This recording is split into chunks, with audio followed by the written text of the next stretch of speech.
¿Cuál es el top 10 de los jugadores mejor valorados por Transfer Market de Venezuela para este año 2026 que empieza? Los clubes venezolanos pueden vivir de las transferencias de jugadores. Puede ocurrir que Venezuela está progresando en la transferencia de jugadores de fútbol. ¿Cómo está el sistema de transferencias mundial? Bueno, todo y esto y mucho más en su programa El Bar del Fútbol.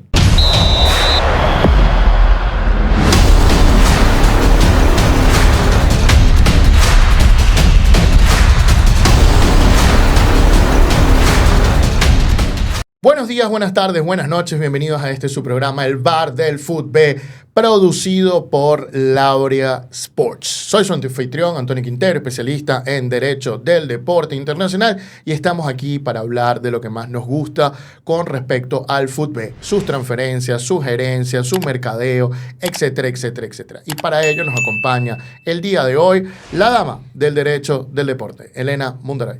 Hola a todos, bienvenidos a otro episodio del Bar del Fútbol. También nos acompaña el pivote del mercadeo deportivo, Andrés Moro, mejor conocido como el señor Moro. Hola, es un gusto saludarte. Y también nos acompaña el mago del diseño y la identidad en el deporte desde Uruguay, Montevideo, Uruguay, Brandon Bucket.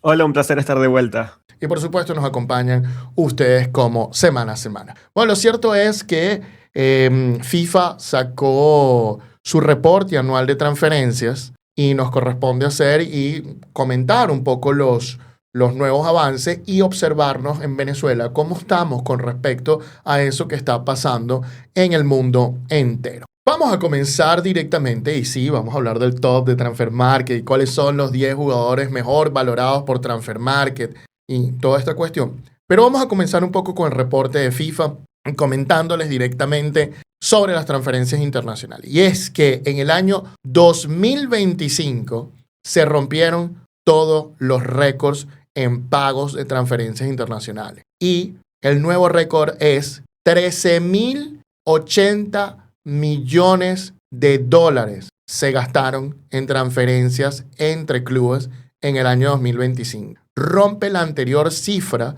de 9.600 millones de 9.666 millones de dólares del año 2023. 2025 es el año más apoteósico en transferencias que vio el fútbol mundial. Ahora, punto importante. De esas 13.000 millones de dólares en transferencias, solo se produjeron con el 17.7% de las transferencias. Es decir, el 82.3% de las transferencias no produjeron nada de dinero. Y solo el 17%, no llegamos ni al 20%, solo el 17% produjeron esos 13.000 millones. Y de esos 13.000 millones, 10.000 millones aproximadamente son en precios de transferencia. 2.000 millones aproximadamente son en condicionables y variables de las transferencias. Es decir, si se elige mejor jugador, si clasifica a la Champions, a la Conca Champions, a la Libertadores, si pasa esto, puros condicionales son 2.000 millones. Y el 0.8% de esas 13.000 millones, el cosito que queda al final, solo ese pedacito son pagos de cláusula de rescisión. La mayoría de las transferencias y el dinero que producen son por acuerdos entre clubes donde se pacta ese precio fijo o donde el precio fijo forma una gran cuestión. Y en total más de 74.000 transferencias fue lo que hubo en el periodo, tanto en el fútbol profesional masculino, femenino, como también en el amateur. Entonces tenemos que es muy poco lo que deja de dinero, ¿no? Y que casi nadie paga las cláusulas de rescisión. También creo que se han elevado muchísimo y ya ponen hasta unos montos irrisorios, y por eso quizás sea muy bajo, y esto también puede romper un poco con la dinámica del mercado. Pero ahora te pregunto yo a ti, Antonio, porque tenemos un ejemplo muy cercano y al mismo tiempo muy lejano para el fútbol venezolano, que es el país que más gasta y que más invierte, que más ficha, que todo en todo este tipo de mercados. ¿Cuál es? ¿Qué número nos deja?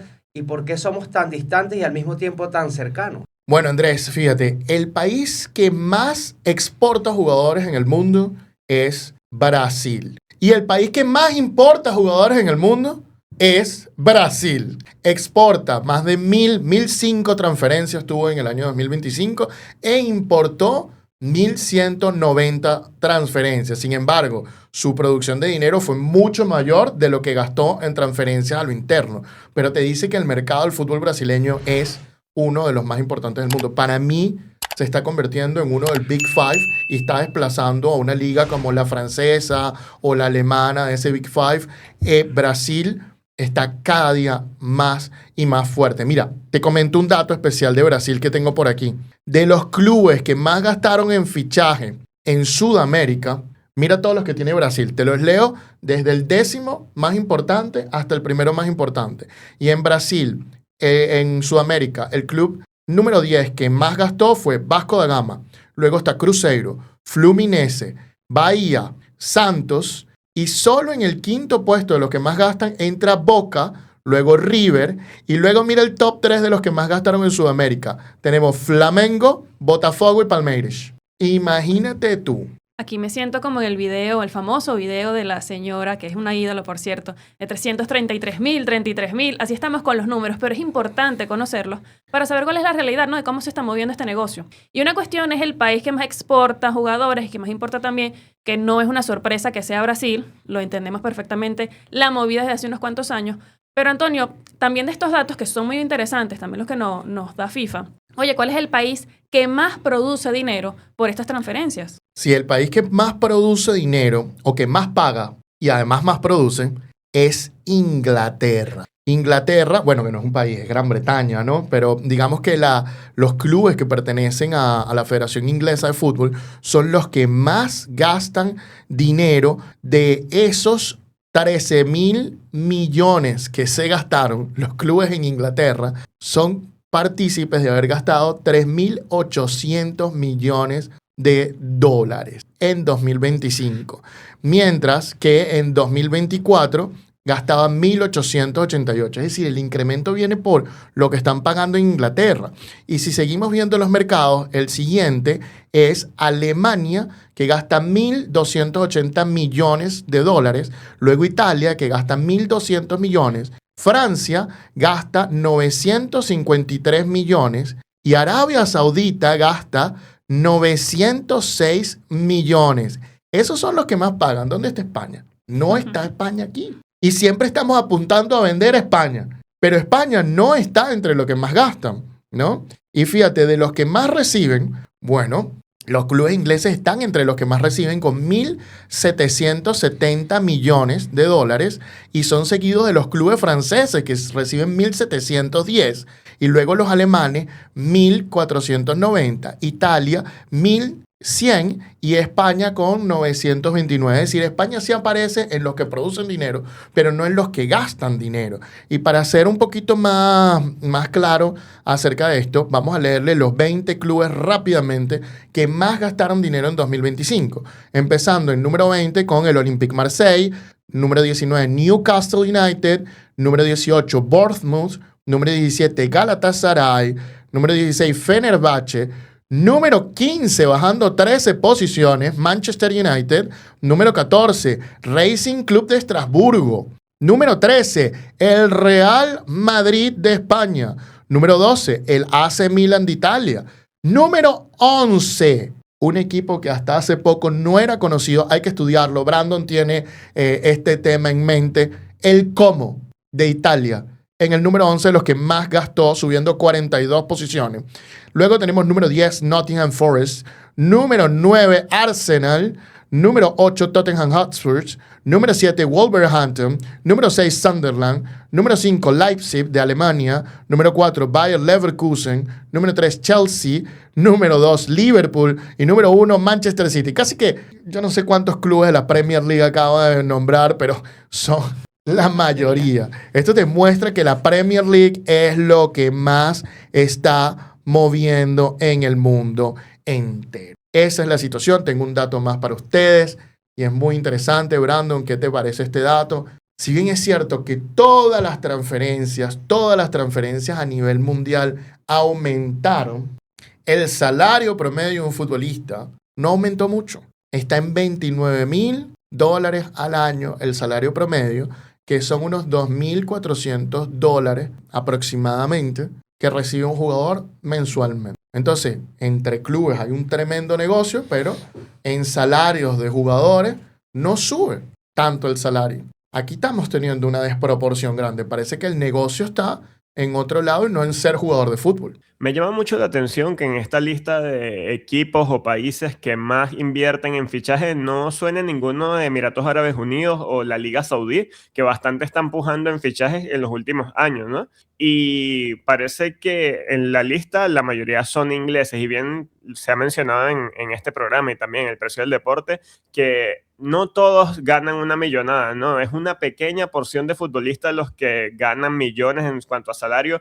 pero la triste realidad, y sobre todo para este lado del continente, es que los futbolistas no ganan tanto como uno creería, ¿no? Está el nivel élite y luego están los promedios, y bueno, esto se ve reflejado también en la desproporción que hay tanto en inversiones por fichajes, tanto en clubes. Lo que se gasta, el pequeño porcentaje es el que gasta, y también lo que ingresan los jugadores es un pequeño porcentaje de los que ingresan mucho dinero a su capital. Totalmente, Brando. Mira, respondiéndote, porque creo que está organizado el resumen por conferencia. Entonces, los europeos los mencioné también los sudamericanos.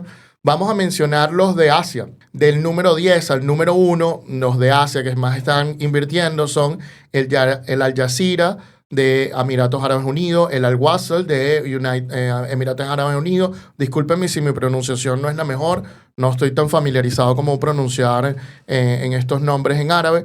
Luego está el Al Sadd de Qatar en el número 8, el Al Duhali de Qatar en el número 7, y mira esto que viene ahora. A partir del número 6, presta atención al país que voy a mencionar al lado del club. Al Ittihad, Arabia Saudita. Neom, Arabia Saudita. Qadsiya, Arabia Saudita. Al Ahly, Arabia Saudita. Al Hilal, Arabia Saudita. Al Nasser, Arabia Saudita. Es decir, que la federación que más invierte en compra de jugadores en Asia es Arabia Saudita, muy por encima de Qatar o de Emiratos Árabes Unidos. Y eso que Cristiano Ronaldo se había revelado, ¿no?, contra el Al Nasser porque no invertían lo suficiente. Aquí vemos que los números dicen lo contrario.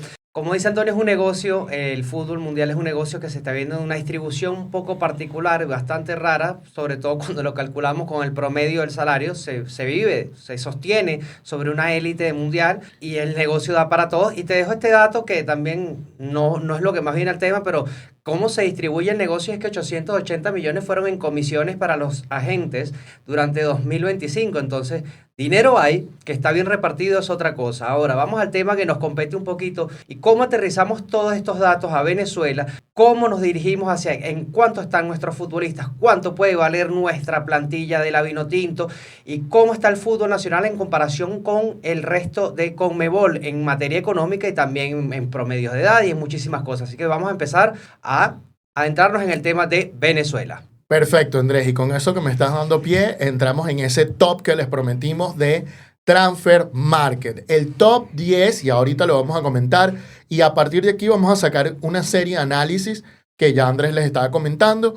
Vamos a ir uno por uno. Nosotros nos repartimos ese top y vamos a empezar por el jugador top número 10 que está entre los jugadores mejor valorados por Transfer Market. Antes de entrar, disclaimer. Transfer Market es una página web internacional, pública, cuyos datos casi siempre los obtiene de agentes o clubes o personas que tienen contacto con la página web y son los que suministran estos datos. Estos datos, a diferencia de los de la FIFA, que entran por una regulación obligada, estos datos tienen que ver mucho más con que la gente le proporciona información. Es decir, los datos de Transfer Market son un poco como los de Wikipedia, pero Wikipedia la puede alterar cualquier persona, los de Transfer Market no. Son personas conectadas en la industria con Transfer Market. ¿Pueden ser correctos o incorrectos? Sí, totalmente. Puede haber un dato en Transfer Market que en la vida real es otro dato, completamente, porque Transfer Market confía en los datos que le da las personas que están en el fútbol. Y a veces las personas que están dentro del fútbol les gusta mentir. Sabemos porque hemos visto y hemos hecho transferencias internacionales de jugadores, sabemos los datos de esas transferencias y sabemos lo que se publica en Transfer Market. A veces es parecido, casi nunca es igual. Digamos que a veces es parecido y a veces no es parecido. Pero bueno, vamos a utilizar Transfer Market como un indicador de cómo está el futbolista venezolano y el fútbol venezolano, además de el informe de transferencias de la FIFA. Todos estos datos los vamos a dejar en la descripción de este video para que ustedes también lo puedan manejar. Habiendo dicho eso y habiendo hecho este disclaimer aburrido, vamos directamente con el jugador número 10 que está en la lista de Transfer Market de los mejor valorados por Venezuela. Brandon, comenzamos contigo. ¿Cuál es el jugador número 10 que está valorado en la lista de Transfer Market? Bien, el jugador número 10, que está empatado con otro jugador, es nada más y nada menos que Cristian Macún, un habitual de la selección de Venezuela, que actualmente está jugando en el Levski Sofia de Bulgaria y ha tenido participación internacional en Europa League. Y eso ha hecho que su valor de mercado incremente de 1 millón, que era lo que solía tener como valor de mercado cuando jugaba en la MLS y cuando pasó a la Nortosis de Chipre, ahora está valorado en 3 millones de euros. Así que lo que hizo el Levski Sofia fue una gran inversión y bueno, qué buen momento para Cristian Macún, que está en su punto top de valor de mercado según Transfer Market en el número 10. Es así, Brandon. Cristian Macún, que tiene pronto noticias buenas a anunciar con su club, el Levski Sofia, que ha estado peleando el campeonato toda la temporada y que hasta llegó a la final de la Copa en Bulgaria. Muy interesante lo que viene a Cristian Macún en esa subida de 1 a 3 millones de dólares como tal. Habiendo dicho esto, Cristian Macún está empatado con otro jugador en ese puesto número 10. Elena, por favor, coméntanos quién es esa persona. Así es, hablamos de Dani Pereira, de 25 años de edad, quien ahorita está en el Austin FC. Ha tenido una historia bastante particular porque se fue desde muy chico a Estados Unidos, gracias a su familia. Tiene un hermano que vivía allá, sus padres después se fueron todos para Estados Unidos. Empezó su vida futbolística, por así decirlo, porque fue becado por la Universidad Virginia Tech, hasta que esto lo impulsó de gran manera a ser elegido como el número 1 en el draft de la MLS en el año 2021, evidentemente por el Austin FC. Y esto le valió que 2 años después fuera convocado con la selección de Venezuela para participar en unos partidos amistosos contra Honduras y Guatemala en junio del 2023. Su valor, que es lo que estamos aquí discutiendo, según Transfermarkt, bueno, el valor igual que Cristian Macún, 3 millones de euros. Andrés, cuéntanos, ¿cuál es el jugador en la posición número 9? Uno de mis favoritos. Nacido en el Tigre, está Anzoátegui, 1,75 m, extremo derecho, jugador que debutó con 16 años en el fútbol venezolano con el Monagas Sport Club. Estamos hablando de David La Joya Martínez, que ahora tiene 20 años de edad, está en Los Ángeles Fútbol Club de la MLS. Su valor es de aproximadamente 4 millones de euros según las estimaciones de Transfer Market. Muy bien, voy yo con el puesto número 8 y en el puesto número 8 tenemos a Kevin Kelsey, el único delantero venezolano en este top 10 que tiene hoy en día 21 años y su valoración aproximada es de 4 millones de euros. Recordemos de que él se forma en Mineros de Guayana y sale de allí extrañamente a Boston River, cuestión que no es culpabilidad del jugador, y de Boston River en un mes, luego se vende al Shakhtar Donetsk por $1,5 millones según Transfer Market, en una transferencia bien extraña. Habría que preguntarle a las antiguas personas que comandaban a Mineros dónde está ese dinero, porque dejaron a Mineros con un montón de deudas como tal, que nosotros las conocemos de primera mano como tal, ¿no? Entonces, habiendo dicho esto, vamos a ver el puesto número 7. Brandon, cuéntanos quién está allí.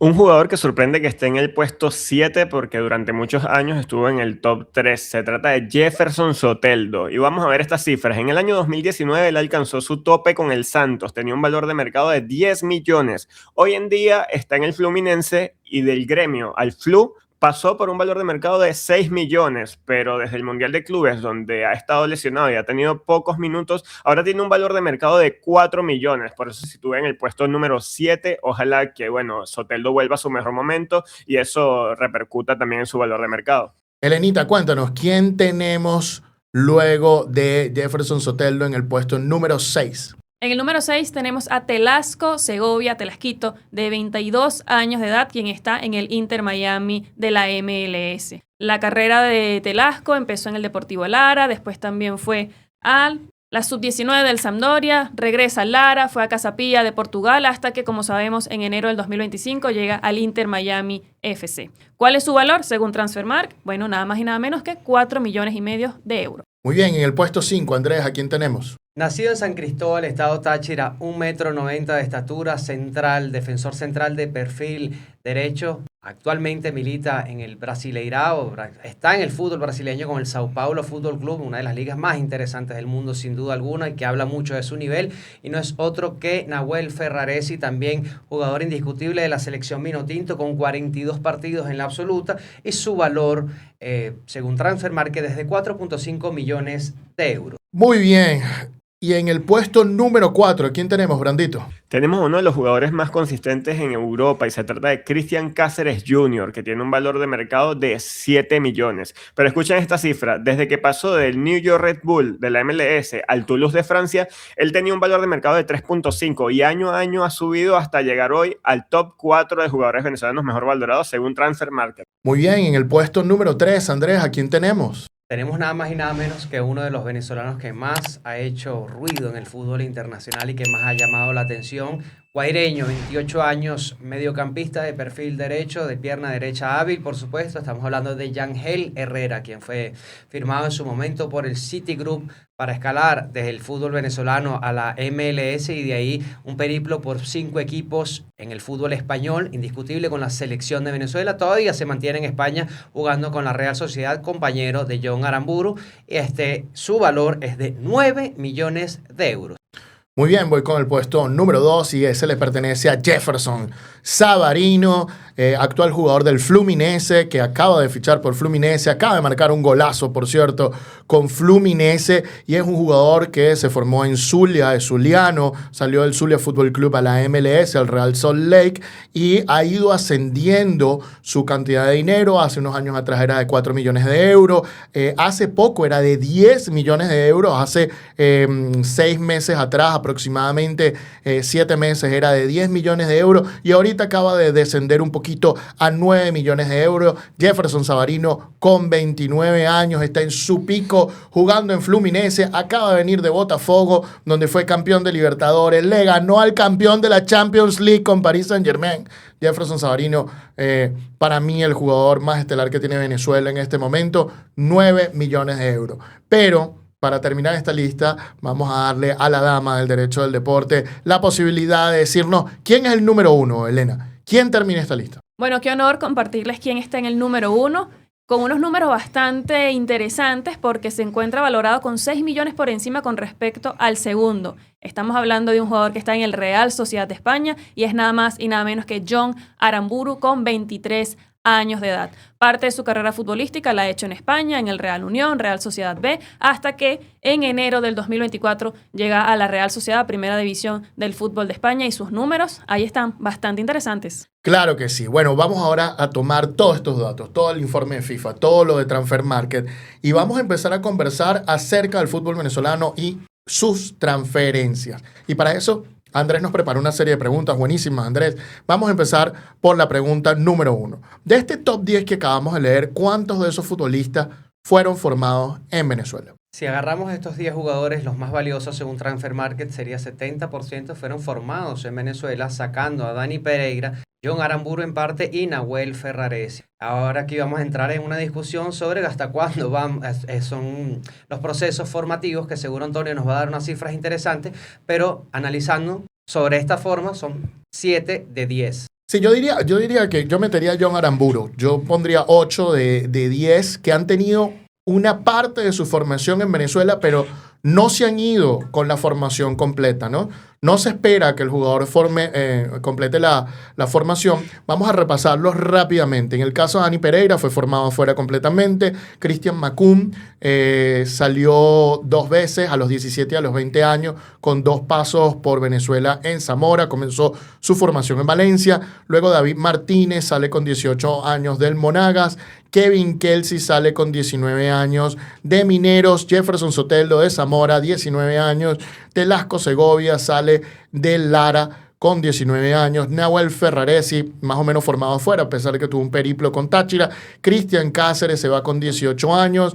Yángel Herrera con 19. Jefferson Savarino con 20 años. Y John Aramburu con 20 años. Cuando nosotros analizamos lo que dice la FIFA sobre la formación, FIFA te dice que los jugadores se forman entre los 12 y los 23 años aproximadamente, porque los derechos de formación, o al menos la contribución de solidaridad, se paga a los clubes que lo formaron en estas edades, como tal, ¿no? La indemnización de formación desde los 12 a los 21. Pero vamos a agarrar el rango de mayor edad de los 12 a los 23, siendo que los primeros 4 años de formación se categorizan como de menor valor en general, es decir, de los 12 a los 15, y de los 16 a los 23 se categorizan como que hubo mayor formación. Cuando nosotros analizamos la mayoría de estos jugadores, estuvieron en estos primeros 4 años donde no se le da la formación completa, pero después, en los años de los 16 a los 23, solo pasan aproximadamente 3 años, porque el promedio de edad en la que es transferido un jugador venezolano es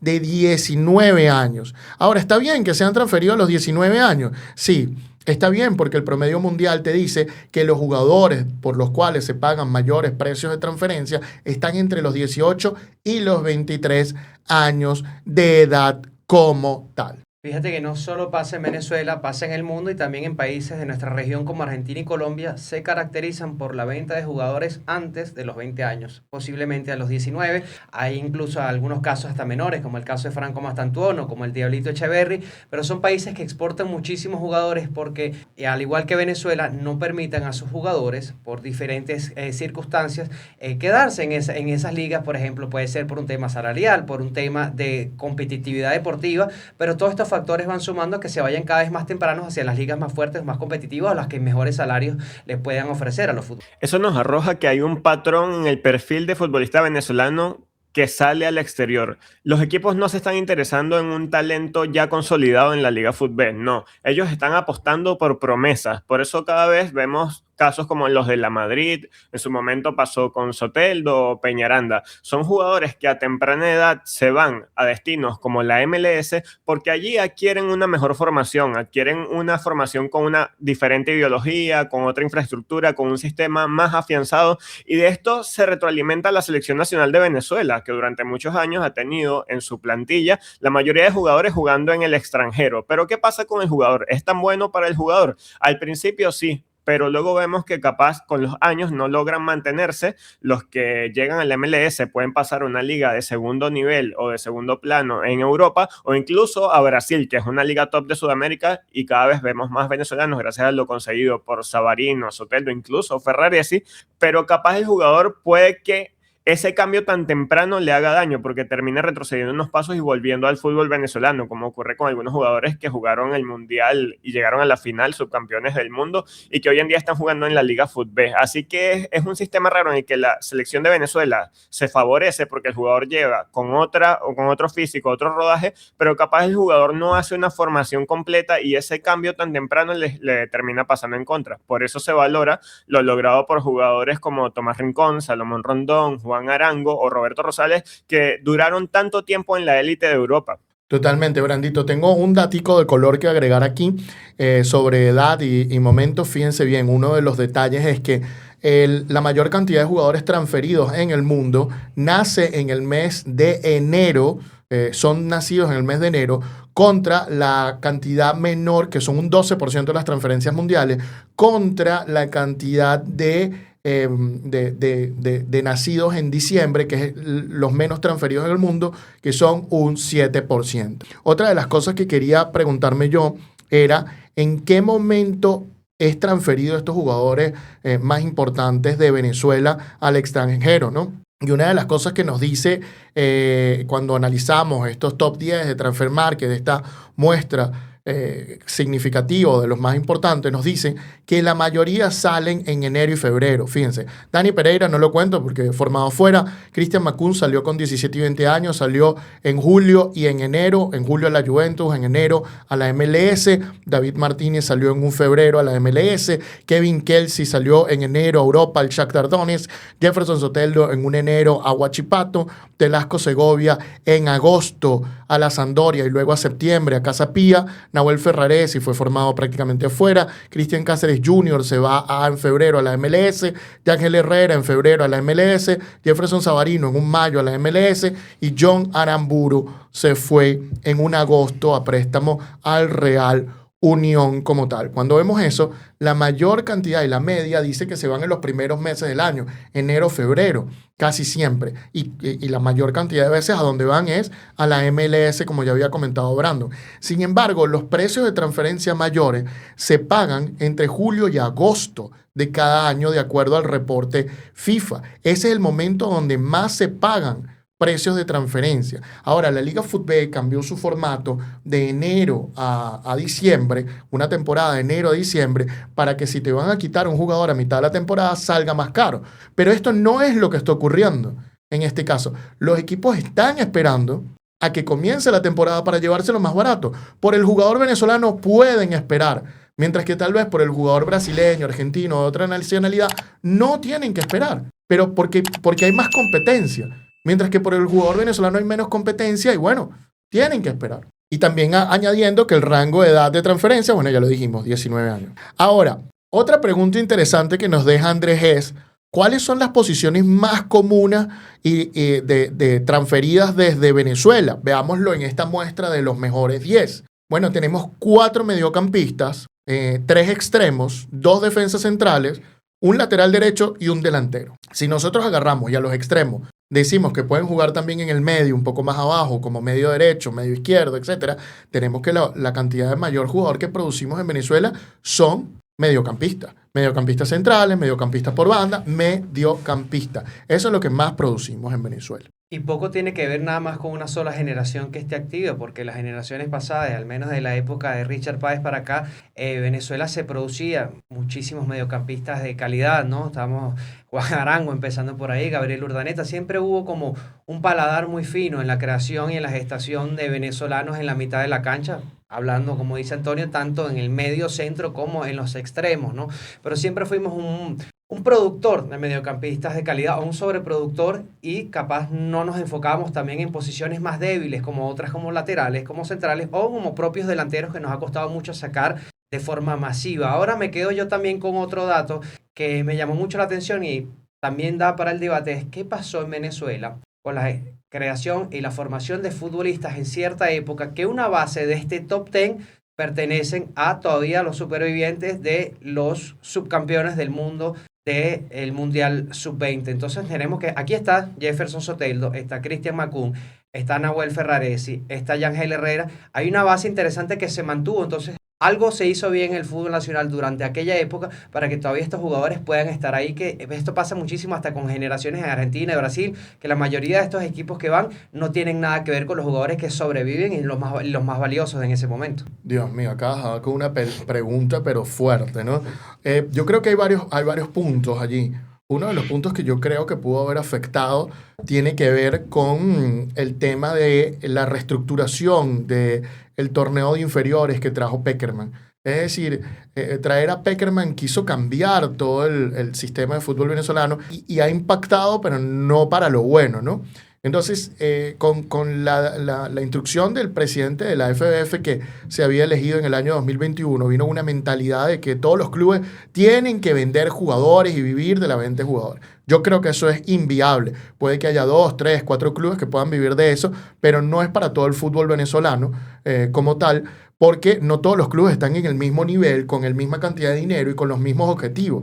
Y eso lo hace muy difícil. Pero entre esas cosas, Pekerman vino a directamente tratar de implantar un torneo reservas. Ese torneo reservas, el problema de por qué fracasa es porque los clubes del fútbol venezolano tenían que invertir más. Tenían que invertir más porque ahora tenían que hacer que no un equipo viajara, sino 2 equipos viajaran. Entonces una concentración que te puede salir entre $5,000 y $12,000 por partido para llevar a todo el staff y toda la cuestión, ahora lo tienes que multiplicar por 2. Y entonces ya no son 5, sino son 10, ya no son 9, sino son 18. Estamos hablando de que todos esos viajes para generar esa cantidad de competencia hace muy caro la cuestión. Y al a entrar este año de la reserva, no funcionar bien, volver otra vez y no sé qué, empezó a entrar en detrimento el uso de estos jugadores. Se quitó la norma del juvenil, que si bien es cierto, no es la mejor solución para el fútbol juvenil, te pone pañitos y te es más viable para el bolsillo de los clubes. Se quitó, se había hablado de que iba a regresar ahora, finalmente no vi que haya regresado.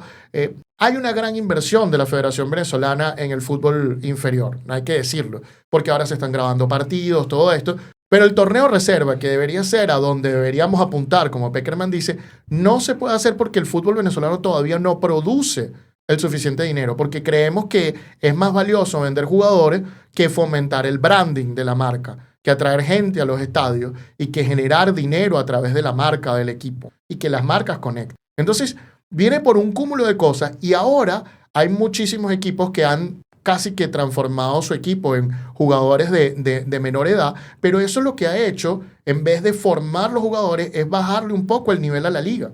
Y ese nivel a la liga ha bajado y se ha visto en las competiciones internacionales donde cada vez más no cruzamos ciertas etapas. Recientemente acabamos de ganar un par de partidos, en el Táchira clasificó a una ronda, pero no hemos pasado de una fase de grupo de Copa Libertadores hace mucho tiempo. Y eso tiene que ver porque se está enfocando mucho en juveniles, pero no estamos dándole dificultad al juvenil para que se desarrolle más con una liga más robusta. En la mayoría de los sitios, el juvenil es un añadido para formarlo cuando es muy, muy bueno, pero generalmente tiene jugadores establecidos que son los que llevan al equipo. Y en Venezuela eso no está pasando en todos lados.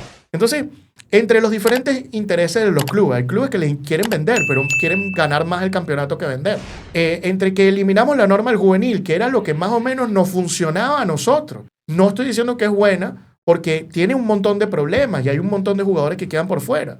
Entre el hecho de que se intentó hacer un torneo de reserva, pero no había el dinero para hacerlo. Entonces hay muchos factores. Qué buena pregunta, Andrés. Justo iba a mencionar la regla del juvenil, y es que en esos años a mí lo que me parece es que ese tipo de jugadores tenía otro rodaje. Si vemos el caso de Zamora, tenía a Jefferson Soteldo siendo referente, tenía a Macún siendo un constante en la saga defensiva del Zamora, que quedaron campeones durante muchos años. Era otro tipo de protagonismo que tenían esos jugadores. De hecho, hubo una fecha súper atípica en que recuerdo que se enfrentaron Caracas Fútbol Club y Deportivo La Guaira. Jugaron con puros juveniles. Ese día Peñaranda con Deportivo La Guaira hizo lo que le dio la gana. Y eran protagonistas en sus clubes a pesar de la edad. Y esa oportunidad se la daba la regla del juvenil. Hoy en día también tenemos que los clubes cada vez ponen más jugadores extranjeros. Yo siento que eso no ocurría antes. Era raro tener un equipo con tantos extranjeros en su once titular. Entonces yo creo que el protagonismo que tienen hoy en día los juveniles, si bien hay clubes que les siguen dando oportunidades, no es el mismo el rodaje, no es mismo el fogueo que tienen que cuando tenían la regla del juvenil. En esos momentos, esos jugadores que llegaron a subcampeones del mundo tenían bastante protagonismo en sus clubes. Datos de Transfer Market que también me siguieron llamando la atención es la valoración que hizo en 2025 de la plantilla de la selección venezolana en un total de un pool de 36 futbolistas. Daba 75 millones de euros. Ese es el valor de toda la plantilla de Venezuela. Entonces, cuando voy a ver, saco el panorama del resto de Conmebol y veo que Venezuela solo está por encima de Perú, que está alrededor de los 30 millones de euros, y Bolivia, que está alrededor de los 16 millones de euros. Curiosamente, Bolivia va a disputar el repechaje, entendemos por qué, pero estamos por encima. Sin embargo, estamos en la posición número 7, y cuando vemos que, por ejemplo, Colombia, nuestro país vecino, con el que nos queremos comparar muchísimo y no tiene sentido, el valor de la plantilla es de 310 millones de euros, y de allí para arriba es una totalidad. La de Brasil es de 1.000 millones, la de Argentina es 850. Entonces creo que tenemos que ver que estamos haciendo bien, que estamos haciendo mal, pero tenemos que seguir empujando para arriba para que este fútbol siga creciendo. Ahora la pregunta es, ¿puede el fútbol nacional vivir nada más de la venta de jugadores? Yo te voy a adelantar diciendo que no, creo que tiene que ser multifactorial, creo que debe haber muchas unidades de negocio, pero le dejo la pregunta abierta acá a mis compañeros. Sí, para seguir respondiendo esa pregunta, estás dando datos muy importantes porque yo creo que todo el programa se trata acerca de responder esta pregunta, más de que el top 10. Mira, te doy ¿cuál es el valor promedio del futbolista venezolano en los últimos años? En 2022 fue de 0, cuando el promedio mundial era de 1.88 millones y el promedio Conmebol era de 2.38. En 2023 fue de $188,000. No llegaba a los 200,000, mientras que el promedio mundial era de 2.42 y el promedio Conmebol era de $2 millones. En el año 2024, el promedio mundial fue de 1.89, casi $2 millones. El promedio Conmebol, el más alto, el del año 2024, 3.15 millones. Y el futbolista venezolano ese año valía 0 en promedio. Luego tenemos 2025, nuestro promedio más alto de estos últimos años del año 2022. 2.28 millones el promedio mundial, Conmebol bajó a 1.61 millones. Y el promedio de un futbolista venezolano era de $411,000. Y en 2026, que apenas comienza, tenemos que el promedio actualmente, solo por las transferencias de enero, es de 1.89 mundial, 1.69 Conmebol y en Venezuela estamos en 176,000. Estamos muy abajo del promedio mundial, muy abajo del promedio Conmebol.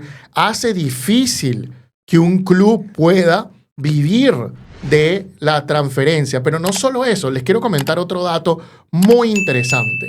De las transferencias que tenemos anualmente, para que ustedes sepan, ¿cuántas transferencias tuvo el fútbol venezolano de acuerdo a la FIFA y al reporte de la FIFA en los últimos años? Bueno, miren esto. Desde el año 2022, para que veamos los números, en el mundo hubo 3.844, Venezuela hubo 29 y en Conmebol 688. 2023 subimos a 51 transferencias, mientras que en el mundo habían 4.700 y en Conmebol 1.000. En 2024 en el mundo hubo 4.920, en Conmebol 1.095, 1.100 y en Venezuela bajamos a 32. En 2025 subimos a 5.800 transferencias, en Venezuela hubo 67 y en el mundo hubo 1.130, en Conmebol hubo 1.137. Y en 2026 van unas 4.000 y pico, se estiman que va a llegar a 5.973. En Conmebol se estima que van a llegar a 1.086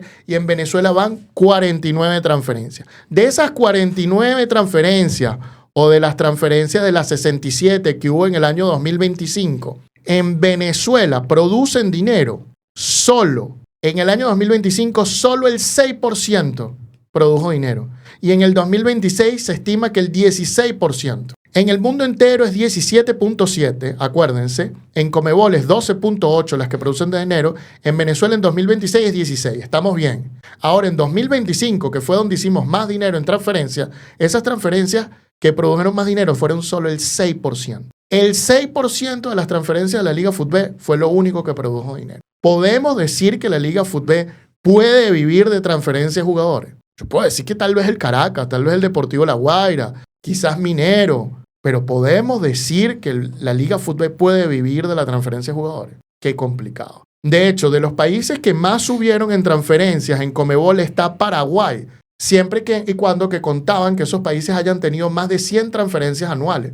Nosotros no llegamos a más de 100 transferencias anuales. Entonces, decirle a los equipos que van a vivir de la transferencia de jugadores es una inversión, primero, muy a futuro. Segundo, que tiene que compaginar con los objetivos de los equipos, donde no todos los equipos quieren eso. La mayoría de los equipos quieren ganar y quieren el dinero de la clasificación a Copa Libertadores. Es más inmediato. Pero y el que no puede ganar, no puede vender, ¿de qué vive? Justamente quería hablar eso de la visión a largo plazo, algo que pareciera que en Venezuela no existe, que en la mayoría de sus ámbitos, no solo en el fútbol venezolano, no solo en el deporte venezolano, sino en todo, con la forma que se vive en el país. Para poder vivir de verdad de la venta de jugadores tienes que invertir muchísimo esperando un retorno de inversión de varios años, 10, 15 años. Segundo, debes contratar una cantidad y calidad de personal para que te puedan formar las futuras generaciones. Y tercero, ligar que te salga una generación espectacular de jugadores que puedas vivir de eso. Y mientras tanto, ¿de qué comen? Derechos de televisión acá no se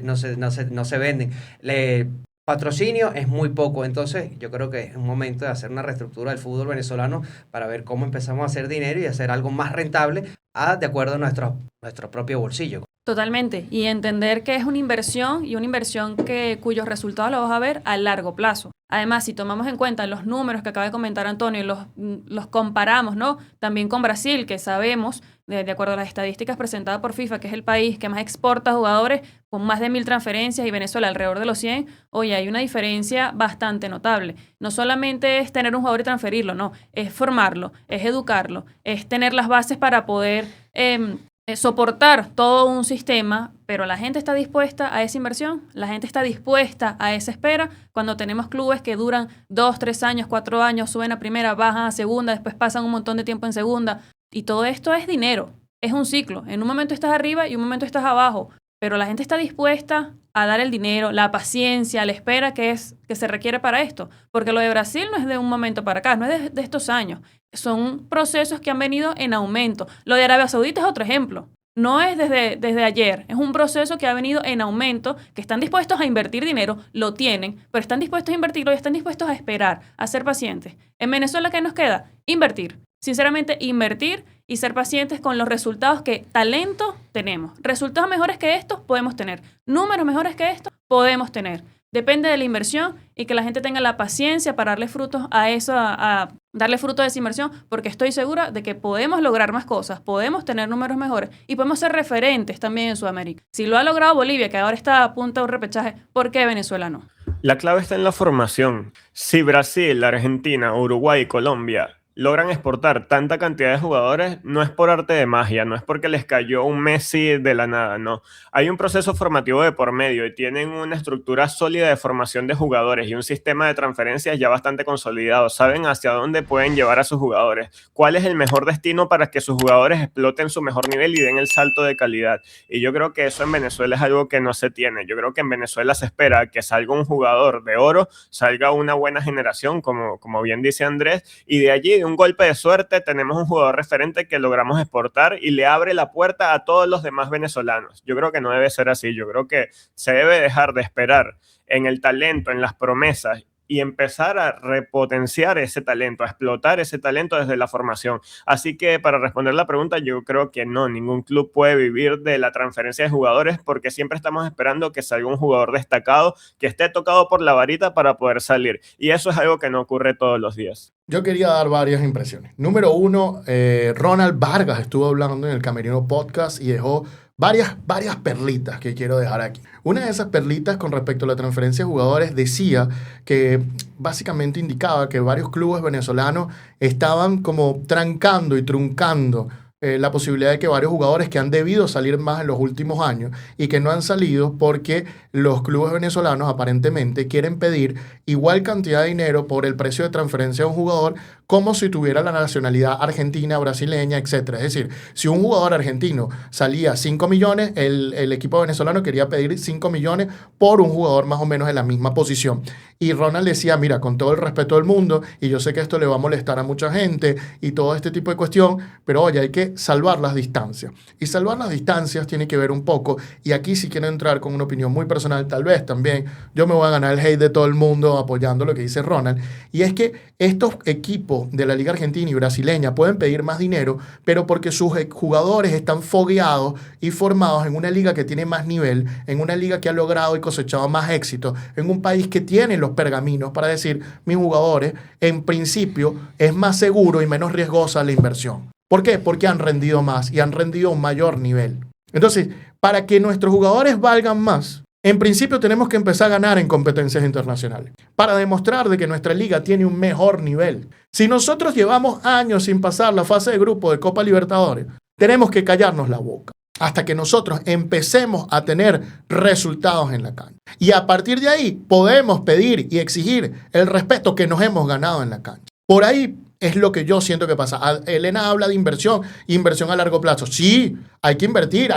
Brandon habla de inversión en educación. Sí, está todo correcto, pero tiene que dar resultados. Y empieza dando resultados cuando nuestra selección da resultados. Empieza dando resultados cuando la liga da resultados y cuando en torneos internacionales da resultados. Por otro lado, y Ronald deja otra perlita, y ya con esto termino porque quería hacer referencia a lo que decía Ronald Vargas, y es que decía, muchas veces estos jugadores salen y bueno, se logra que salga el jugador, pero luego el jugador tiene que portarse bien tanto dentro como fuera de la cancha. Ronald lanzó 2 contra todo el mundo.